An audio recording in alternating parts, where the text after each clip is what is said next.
Hello and welcome back to my Let's Play Kerbal Space Program. My name is Martin, and yes, I have a new ship, and you've watched me try and flail around a little bit on that island with what I was hoping was going to be my Duna lander, but then I grew increasingly frustrated with it and redesigned from the ground up, which is, I think half the fun of this game is playing around with new designs and coming up with new rockets anyway. So.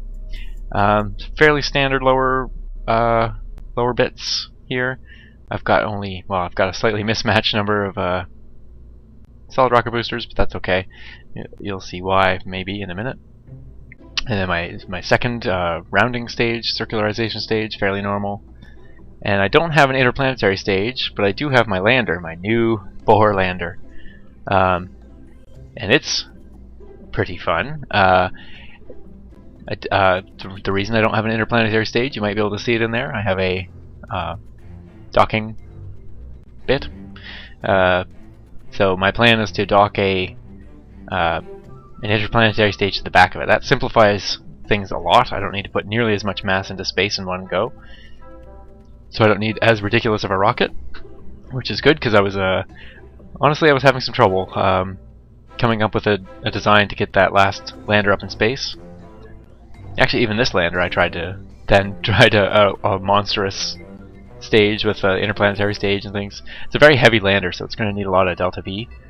I think it's 50-some tons. I can't remember. Anyway, it's fun. It's using the new what is it called? I can't remember. Hitchhiker storage container, which can store 4 Kerbals. So that's, I think, pretty good. And it's an all-nuclear lander. I know people were complaining, saying, "Oh, nuclear is no good for atmosphere," but it actually, I think it works out really well. It's actually got a thrust-to-weight ratio of like 2 and a bit, I think, on Eve, or not Eve, on Duna. So tons of thrust-to-weight ratio, and then because Duna's atmosphere is so thin, the nuclear rockets work quite well. And I like the nuclear rockets. They're so much fun. I don't know why. They're hard to design around because they're so long. So you need to do silly things like mounting them way up high to get your lander legs to do anything. And you can't mount landing legs on the side of them. So anyway, I think this is a pretty good design. It's got a little bit of RCS too for maneuvering maybe and docking and things like that. It's got the multiple different parachute types. Escape system for the astronaut on board. It's got everything a Kerbal could need for a long Duna mission. So what I'm going to do right now is attempt to launch it into orbit and see how this new improved, less ridiculous lower stage system goes. Oh, and I'm back to using the mainsail engines as well, which is a little bit problematic on this lower bit because of the overheating issue. But the mainsails, they're just so powerful. I'd love something in between that was a little more efficient, but their thrust-to-weight ratio is so high, and there's so many less parts when you just use one of these. So let's head to the launch pad. Is this a sunset launch? It is. I don't know what. I'm gonna have to wait with this in orbit anyway for Eve to come around, but let's do sunrise launch.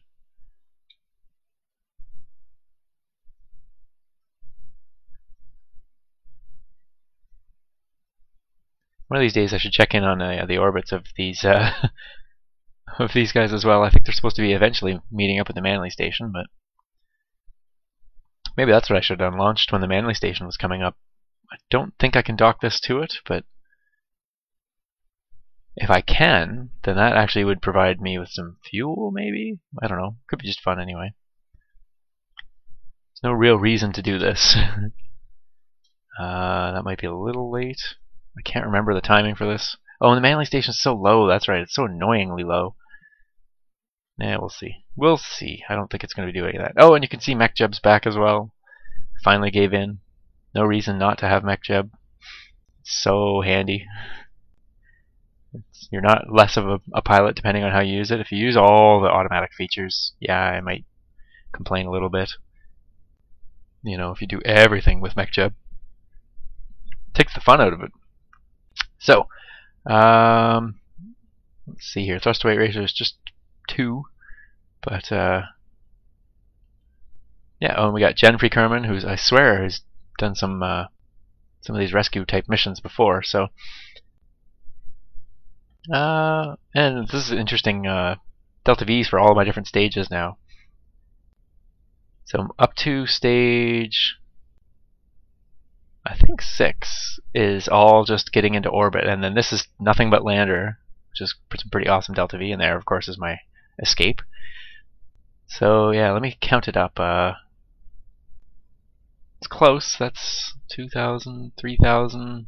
Yeah, that should be 4,000 Delta V. Easy enough into orbit with that amount of Delta V, assuming I don't blow it up with overheating the engines here.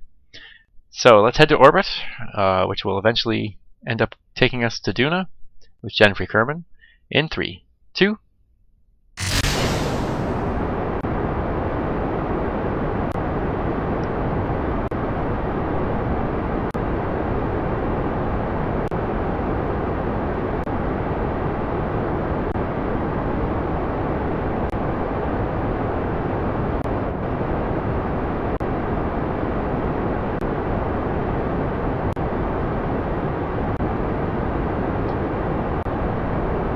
So the thing that I gotta watch out for here, and one of the reasons I just added actually this extra solid rocket booster in, is that these liquid engines are gonna run out before the solid rocket boosters. So my hope is, I was trying to get up to some speed and then throttle back quite a ways, and hopefully the solid rocket boosters will catch up with burning here.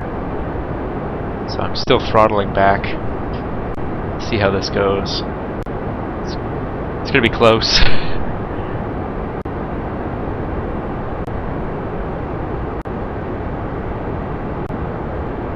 Oops. It's not. Oh well. We'll just let the solid rocket boosters burn.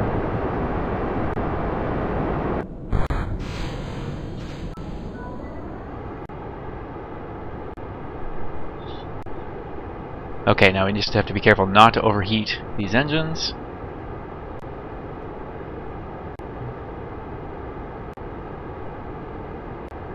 Thrust to weight ratio, obviously it dropped quite low there.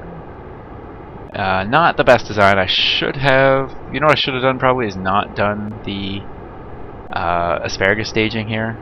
It doesn't really work very well for these first stages where you need a lot of thrust. There we go, we can keep it around there and not overheat. And this will get us up to around 10,000 probably, I would guess, just looking at the numbers here. And so what I did was I fed into these, all 3 of these tanks. So careful with that steering error. And we're up to 100 meters a second as well, and we're rapidly increasing. Enjoying a Mill Street Cobblestone Stout. Excellent beer. Oh, and this, thinking about oh, hang on, I got liquid fuel ending here.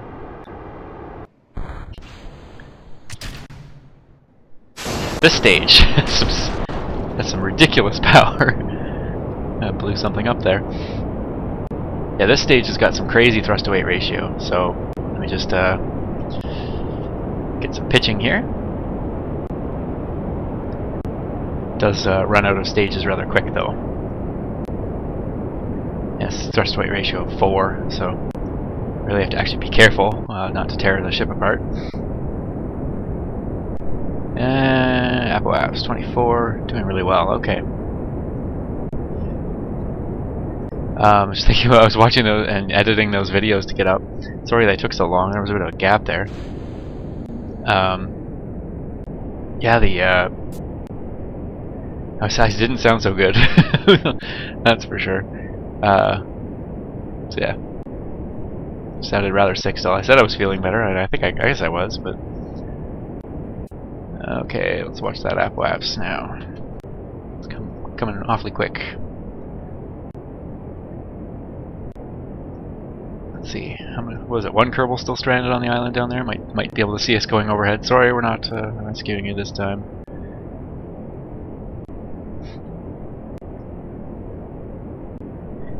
Yeah, so not often I talk on the way up either, ascending here, but maybe this video might just be this one and a little bit of I still have to design the interplanetary stage and launch it, so there's going to be a little bit of talk and discussion maybe in the building of that once I get this up. Oh, Apoapс is now atmospheric.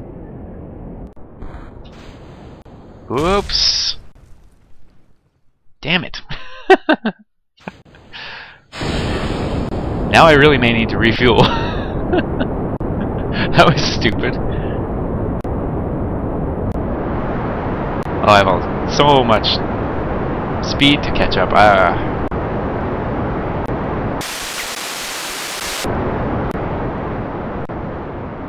gonna pull it back a bit so I can talk. That seems really loud. It is 8 engines burning. 8 nuclear engines.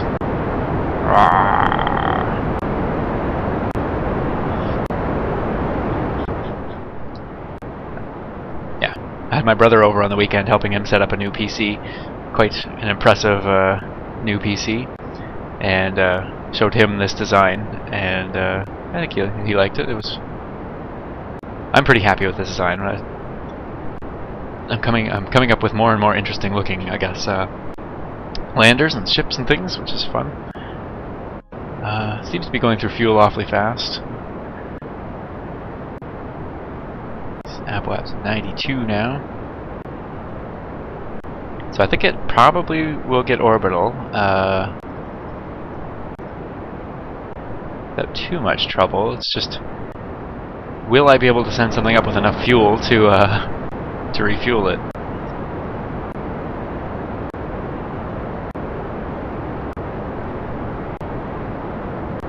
Or should I just abort this and try again? Another option.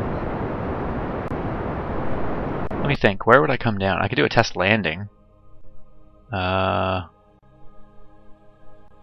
really.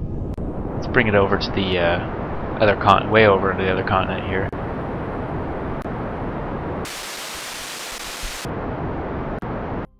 I think I like that idea. How much fuel have I burned? That's a pretty good amount of fuel. You know, it's all out of the one tank, though. Oh no, that tank's done. Ooh. Is it actually just started burning from these? No. What's it burning from? Where's the fuel gone?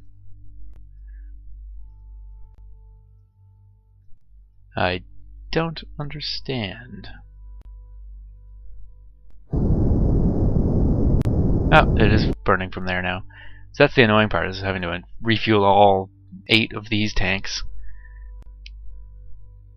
I suppose I could do that. No, well, just annoying. This was supposed to go up with much more fuel and things like that. So I think I'd rather redo it. So let's just go practice a landing here.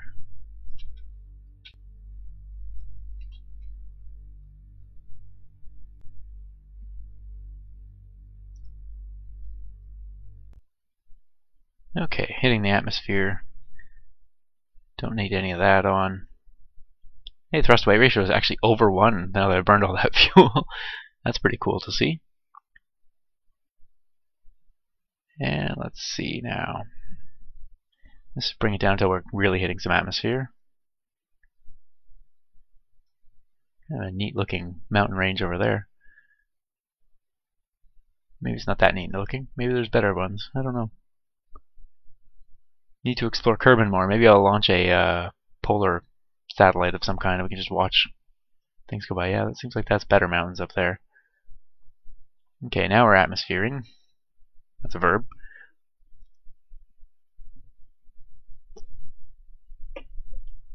Where are we coming down? Nowhere really interesting looking. Maybe just in some foothills here. Wouldn't mind maybe checking out one of those rivers. How rivery do they look from up here? Haven't seen a river yet in this.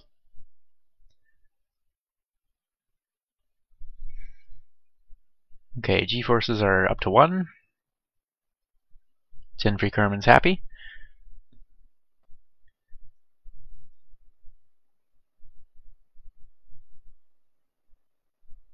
Some water up there, but I don't think we're gonna hit it. No, it's those lakes up there. 2.5 Gs or so.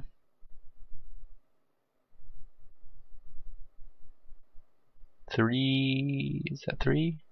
3? Yeah.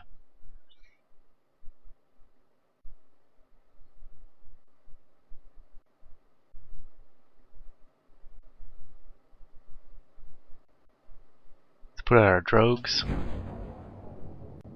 Really slow down now, 4 Gs. It's nice that they can come in at multiple units of the speed of sound, even though the atmosphere is not super thick up here.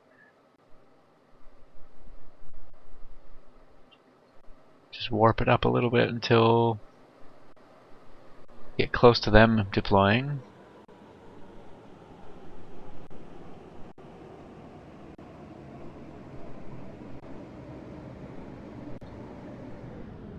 Whoops. Good thing I just did that. Not thinking, oh yeah, this isn't going to be sea level that I'm aiming for. It's apparently 500 meters above. Gear down. So this is at least a good test of attempting to land. I did run a couple tests and I have landed it successfully, and I've also landed it unsuccessfully. I should have maybe been recording some of those. They're always humorous. But I think I can land this successfully on Duna. Maybe I should have put the different cockpit on top too. This isn't, well, still would have been sticking straight up, so not very exciting, but let's watch the altitude a little bit. So under 1,000 now.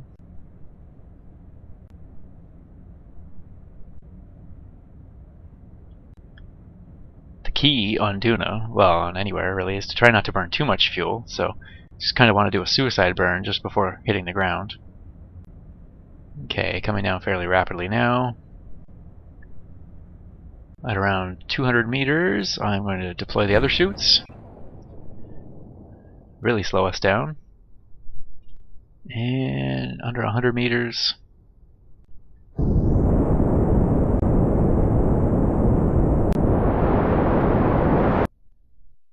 There we are.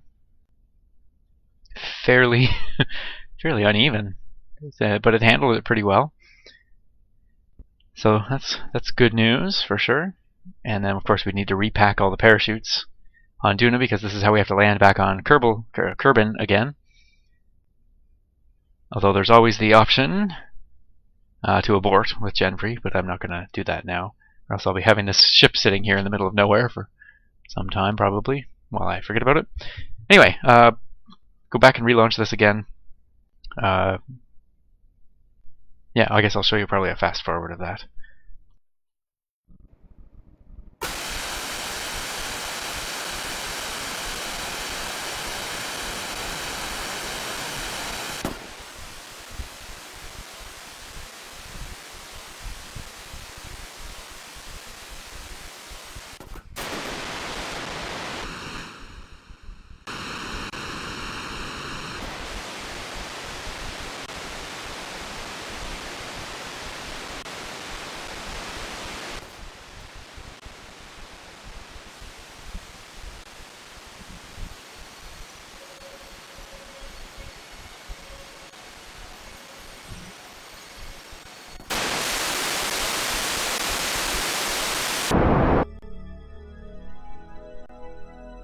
Blech.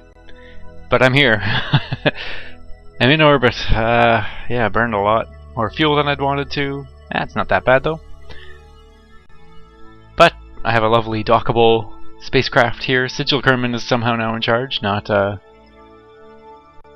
Genfrey Kerman.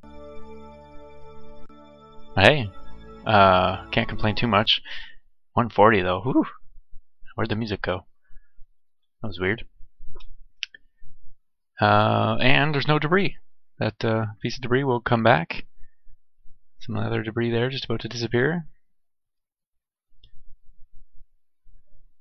And yes, some splashed down debris. Not near anything else in orbit really, in between the Bacon probe and the Deep Space One. Okay, now is the time to think about... Oh wait, no, I have to fix my orbit a little bit. I'm actually in the atmosphere, so... Grr.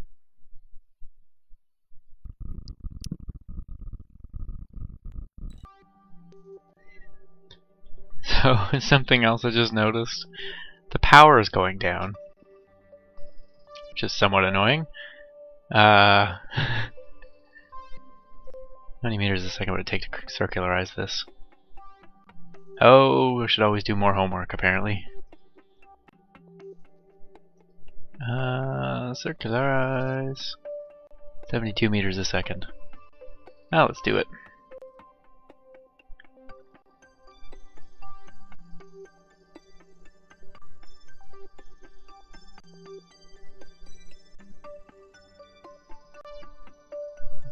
Guess we can.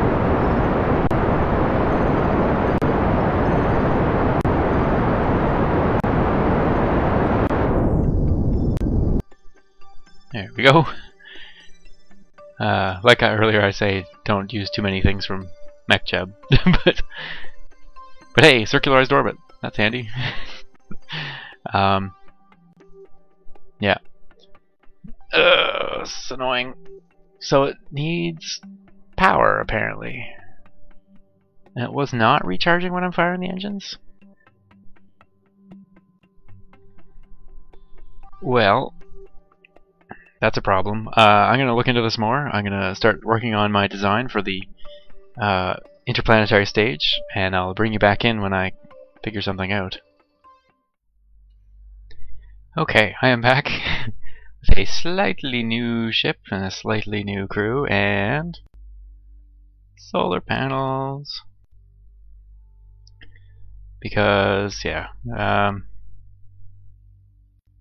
Why is that still going down? Oh, they're turning. They're turning. It's okay. There we go. Because we need power. Can't do anything without power. So, and I did a much more efficient orbital insertion. 106 it looks like by 72. And much less fuel burn in this stage, but this stage is still where are we here? This piece of hey, there's got to be someone right near. Oh, are you serious? This debris is, I believe, suborbital. Yeah, it looks like it. So that's awesome. Where the heck is? Hey, bud. If I designed these slightly differently, we could almost dock them, which would be hilariously fun. But yeah, that's awesome. So are we catching up?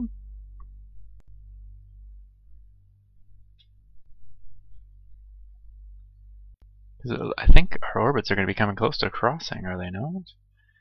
So 2290, 2290, 2290. Yeah, we should be catching up slightly. Although it looks like no. Anyway, it doesn't matter. We have an extra Bohr ship in orbit. This is now the Bohr 4. I had an incident with the Bohr 3 exploding a mainsail engine upon attempting to get to orbit. Whoops. But anyway, so anyway, I haven't spent any time trying to build the other stage yet. I think this is probably going to have to be the end of this video. I meant to do a little bit more, but some design issues needed to be worked out, and now I believe they are worked out. So yes, it's already back in the atmosphere.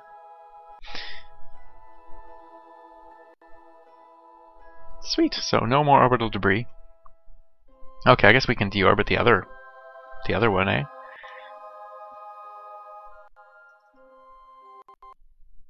It should have been the Bohr 2, I think. The Bohr 1... What did I do with it? Maybe this is the Bohr 1. What happened to the Bohr 2? I can't remember. Got lots and lots of RCS on this thing. Thrusters, not as much actual RCS. Enough, though. And I think we're going to be coming down on the sunset side, but just have it out here so it's not so loud. That was weird.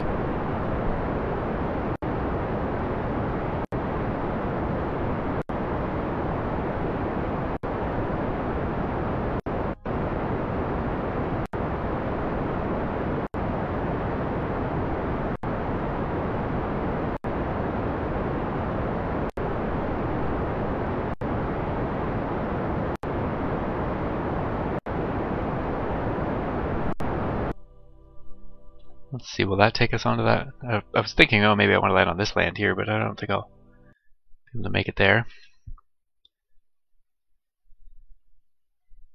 Yeah, I guess retrograde's where we want to end up being anyway.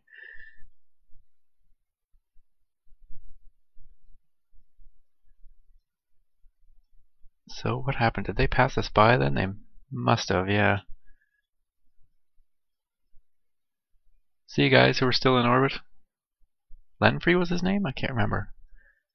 Terrible with names. Okay, anyway, this is the land I'm now aiming for. Just after sunset, it looks like. And I think I'll make it.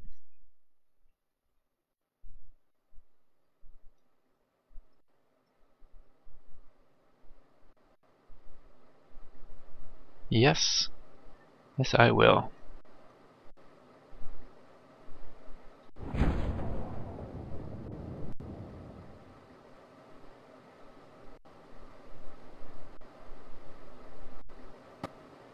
So anyway, next episode then I will work on a design for interplanetary stage.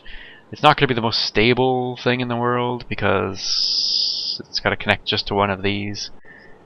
I thought about maybe copying Scott Manley's design and having multiple adapters at the back, but I don't know. I kind of like this lander as is, so I guess I could have had an interplanetary adapter piece that fit on or something like that. But anyway, it doesn't matter. I'm pretty happy with it. So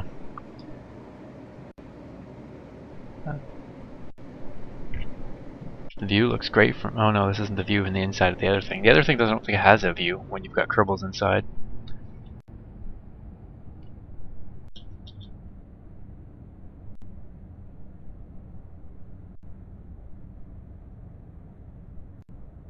Close to the beach. Just after sunset. There goes the sun there now.